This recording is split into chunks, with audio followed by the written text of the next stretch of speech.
like what premium means. It's actually a trend, and now the biggest trend is to like for everything to be premium.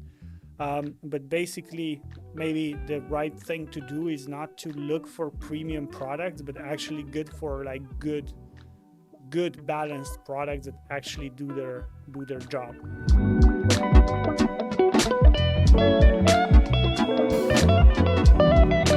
Hello and welcome back to another episode of Nutricosmetics 2030 show. I'm your host Matic Batagel, the marketing advisor at Tosla Nutricosmetics. And I'm your other host, Uroš Gotar, Chief Innovation Officer at Tosla Nutricosmetics. Uroš, welcome back on the podcast. How are you on this beautiful day? I am good, thank you. Thanks for asking. How are you? I'm good and excited about the topic that I thought about for this episode. I think you're the guy to talk about it, and I would like to talk about, I called it the premium paradox, because I think you will agree that a lot of products, like let's stay in Nutricosmetics or beauty or cosmetic, whatever, maybe even in food or something else, like everything you want to buy right now is like premium or high quality or highly concentrated or doing something like trying to be like maybe a little more than it is for real, but like being labeled as something premium. What's your take on this? Well, I hate the term personally because you cannot even find non-premium conventional products anymore. And I don't think that any of the brands that label their products as premium can tell you what it actually means, for them at least. So I think that this is like a marketing buzzword, and that, you know, what is premium if everything is premium? Like the term completely loses its meaning.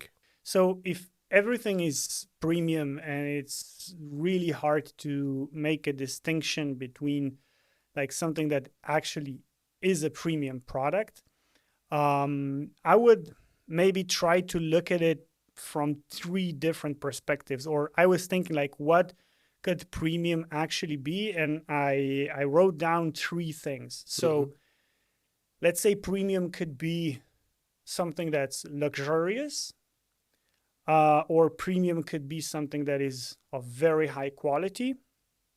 And lately we are also having like a big trend in sustainability. So could a sustainable product be premium? So let's look at like all those 3 points of view and like have a conversation around that, and maybe like we'll get to a better explanation what the premium is. So basically, if we look at this first luxurious category, could this be considered premium? Is something that's like, let's say, luxurious, or let's say like positioned as very expensive, could this be a premium product in your opinion? Well, yeah, definitely. But I would distinguish premium and luxurious. Those two terms, I don't think they are the same thing. I think that premium is, to me, it's nothing. It's like a marketing buzzword that doesn't mean anything. Maybe it used to mean something, but today, when you go to the store, you find, I don't know, regular food items that are just like daily items that use like bread, milk, and they're all premium. Like, what's the point of that? Luxurious or luxury, on the other hand, I think that in this case, the products, I mean, that the segment exists. Indeed, the products are highly priced, but everything from product to the service, it's done like very to the dot, like everything is on high level. Yeah. Okay, so let's get a little bit deeper into this premium label and try to figure out what it actually means. I have some ideas. I have like three categories that could, like, let's say we could maybe equal, or like maybe would tell us something about the products. But let's start with, like, what do you consider a premium product actually?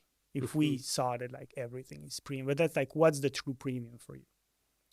To me, premium really doesn't mean anything if it's not backed by some substance. It's indeed a marketing term that companies exploit, and like I said, it doesn't mean anything nowadays. Maybe in the past it meant something, but today it does not. Yeah, yeah. So what would this substance be? So basically, there needs to be something about the product that it could be like labeled like real premium. What could like those substances be? Well, I think it's industry specific. Although I will start by saying that I don't like the term premium, as I've established, but I prefer the term good product. And Mm-hmm. if you say the adjective good, it's like, okay, it doesn't say much, but you can unpack it. I think if you're an expert of your industry, you would at least have some idea what could this good mean. Mm-hmm. And I've thought a lot about our industry and what could good mean Mm-hmm. in terms of good Nutricosmetic product. Mm-hmm. So we try to go a little bit like off premium, because we Mm-hmm. saw that like premium doesn't mean anything. And let's just like roll back a little bit and like, let's say, okay, what is a good product? Something that probably, like, if you ask me what a good product will be, for me, it's something that like it's fairly priced, Mm-hmm. that does its job, that it's like, yeah, it doesn't have like this like unnecessary things that are there just for the marketing Mm-hmm. sake. Like that, like actually overall performance is actually good. And Yeah. sorry, I jumped in, so now I'm gonna let you tell. To me, it's industry specific, like what a good product means. For example, I have thought a lot about what good product is in our industry, what it means. And Mhm. to me, efficacy is paramount. So the customers, I think it's the primary driver when it comes to purchasing decision, Mhm. the efficacy, right? Because you buy products because you believe it will benefit your skin, hair, and nails, or in some other cases, like, I don't know, your immunity health, your heart health, whatever. Mhm. Next thing is the appropriate pricing. I Mhm. think it should not be placed too high or too low. Mhm. Maybe you will know better about this because you're a marketing guy. Yeah. um, the next thing, I would say, safety of the product. Of course, it should be like the product has to be safe, and that's it. But still, you need to sometimes go beyond the call of duty to Mhm. ensure that the product is 100% safe. Mhm. The stability is another thing that I think is often overlooked, because especially in liquid products, the stability can be hard to achieve because Mhm. some of the active ingredients tend to degrade over time, or maybe the flavor changes. Mhm. um, like all of that, you have biochemical, microbiological changes, and those things. Next thing that is important for a good product is regulatory compliance. Mhm. If you're a business, obviously, not so much if you're a consumer, but if you're a business, you want to have this thing checked too, because Mhm. in this case, you will be successful on the market. Mhm. Mm. The next thing I would say is the product attractiveness. We talk a lot about that, so we try to make products as enjoyable as possible. as tasty as possible, and then convenience or easiness of use. So you want it to be like smoothly integrated in your daily routines. Yeah. So I wrote down like those categories. Right. So I guess we could like go a little bit deeper into each one. Maybe some more than others, because I know we talk a lot about the effectiveness of the products, for instance, also in other episodes. But like I have some that are very, very interesting to me to go a little bit deeper. So I have right now I have maybe they're not like in the right order, but like effective. They have to be priced right. They have to be safe, stable, attractive. Did I say? I don't know if I said the right. Yeah, right pricing and convenience. So let's maybe skip effective because we talk a lot about that. But maybe I would also like connect it with the next one, and this one that is like interesting to me is right pricing. Because if we like go back to the initial thesis of the premium paradox, a lot of products are considered premium just because they are priced in a high bracket. So but we all know there are a lot of products that are priced high, maybe not even because of the product that's inside, but maybe like the packaging is super expensive. What is your opinion on that? Like, how do you actually try to price the product accordingly? Because it is connected to all the other categories, I guess. Well, I think that proper market research is in place if you want to do that right. I will address this thing that you said, that some companies tend to think that if you just price the product at a high level, then you're inherently like the premium. But that's really not the case. If you want to be premium, or better said, luxury, everything needs to be neat. Like the product has to be great, and the packaging has to be great. Everything, the service, all of that.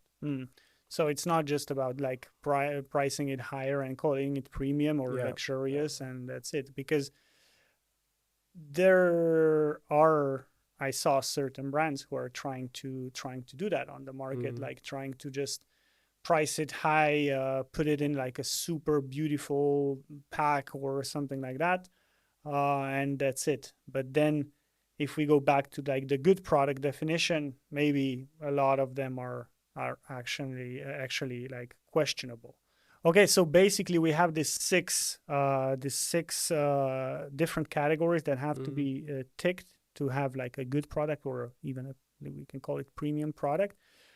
But I don't know if you forgot about it, but I just thought about another one. Where does sustainability come in here? Because we have a lot of talk around sustainability, and some they equal like sustainable products with premium products, I think. Yeah, the term sustainable, very much like the term premium, is abused nowadays. I do acknowledge that it's a real thing. Obviously, it's an urgency nowadays, but there's a lot of greenwashing. That's why I don't like to talk about sustainability per se. I think that there are a lot of companies who are taking some minor part of their business, and then they are preaching about the sustainability and all of that, and they're overlooking the big picture. Like maybe they're very excessively using water in their process or something like that. So they're just basically cherry picking and feeding you with information that is very like limited. Yeah, because sorry to interrupt you, because you see quite some brands. So if we were talking about the six categories, and if we add sustainability on top of that, they put a lot of emphasis on sustainability. Yeah. So basically, they make it their main value proposition here. Yeah. And I guess if you do that and you neglect the previous 6, basically you're not doing a very good job. So Exactly. I don't think that you should ever put sustainability at the very forefront of your value proposition. It should be maybe the same like the safety, you know. yeah, more like a cost of entry. You should be sustainable from the start, right? So Yeah. Like I said, just like the safety, you know, because it's like it's getting, it's like a necessity. Yeah. But don't use it as your primary USP. I will give it an example. For instance, there's the idea that paper is better than plastic, right? So I think at first glance, maybe we can all agree on that. But if you think about it harder, you will find out that paper is causing deforestation. Its energy very intense, and it's not good for the planet. Even though at first glance, like maybe you might think so. Yeah, and like somehow we think that if something would be packed in paper, it's actually more sustainable and it's a higher quality product. Yeah. Or wood, for example. Or wood is another example. Yeah. I mean, I guess we are not trying to say, okay, plastic is like good, but maybe that like the alternatives sometimes are even worse. Maybe. Yeah. And I think it's a lot on the consumers actually, because they are the ones that are driving these trends, because they start to talk bad about these companies that are using plastics, and they are forcing companies to use the alternatives like wood and paper, for example. So. Yeah, and I think here right now, like talking to you, you know, and having this debate, like what premium actually means, I think it's really connected with all these trends that they come and go. You know, like sustainability is one. The second one is, for instance, our exotic ingredients, right? Something that's maybe a little bit scarce and or like comes from a place that's like special or something. But I guess like this exotic ingredients, they are also a little bit of a problem, right? Exotic ingredients are particularly bad if you harvest them from nature. So in some sense you rob nature out of its natural resources, and that's not good. And you can claim that you have all natural ingredients, but this practice, it's obviously not sustainable. You have so much better practices, I would say. Take, for instance, hyaluronic acid. You're familiar with it, right? Yeah. It's very common in cosmetic and nutricosmetic industry. You have two sources. One of them is from rooster's comb, and the other one is made from biofermentation. Chemically, they're more or less the same, but one of them is coming from animal, and the other one is actually produced in a fermenter, where with the help of bacteria and yeast, the hyaluronic acid is produced from glucose, for instance. So it's replicating the same molecule as it's found in rooster's comb. And this practice is much more sustainable.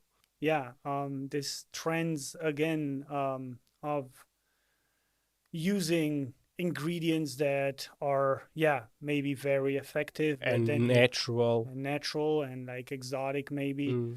The practice behind it, it's not always the best. So yeah, I guess here if we like make a little bit of this recap, like what premium means, it's actually a trend, and now the biggest trend is to like for everything to be premium. But basically maybe the right thing to do is not to look for premium products, but actually good for like good balanced products that actually do their job.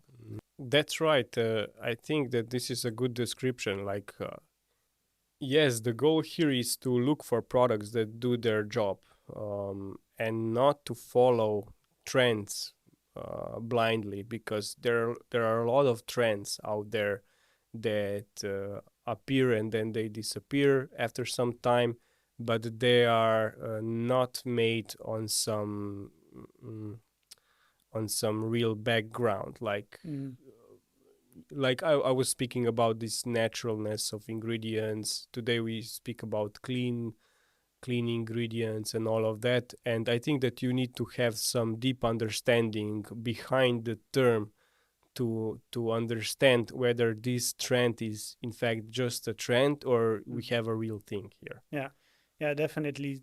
Like as I see trends, it's like the real trends are the ones that like basically are a bit maybe like more sustainable, let's say, and like it's not actually something that's created by like let's say the marketing community, but something that um, customers actually appreciate and want, and like it's something that's like it in trend actually solves a real problem or not. And thinking about like what we were talking about this in this episode is really that yeah, this premium the term premium was like it started to become very abused, as you said, and actually I guess this good is the actually the new premium, you know, like something that is that has like this great balance between yeah effectiveness and good pricing, and it does its job and it's good to take and it's convenient and safe and stable and so and all like that, and not something that just took something from a trend, an idea, packaged that on top of their like let's say yeah marketing mix, and made it premium because of that. Yeah, that's right. I think that good is the new premium as long as you know what it means. I think that we have established today quite nicely what it means in our industry. Of course, I appreciate that it's hard for the consumer to really separate what's false and what's true because of marketing guys like yourself. Always the marketing guy's fault. But yeah, but I agree because I think we were like in one of the previous episodes we said yeah like a lot of products or brands they compete on marketing, and I think this is why everything is premium today, because there is so much competition and everything that yeah maybe yeah it's hard to find something, because you know good is good enough basically, Yeah, something that does yeah. its job, but then because of this fierce competition on the market, yeah you have to find other things that make you more that make you more competitive. And I think our job here is also yeah to maybe make a case for like the good and not just like chasing the premiums all the time. To me as an MPD guy, it's very important to think about these kind of things, because just saying that your products and ingredients are premium is just not enough, and it's not going to bring success on the market. And I think this is a good note to end this episode on. So yeah, when looking for a product, just don't go just with the trends. Try to like look it from a higher perspective. Try to maybe look for the right balance, and we're definitely going to talk about this kind of things in the future episodes. So thank you, Uroš, for your another great contribution to this conversation, and Pleasure. we we see you in the next one.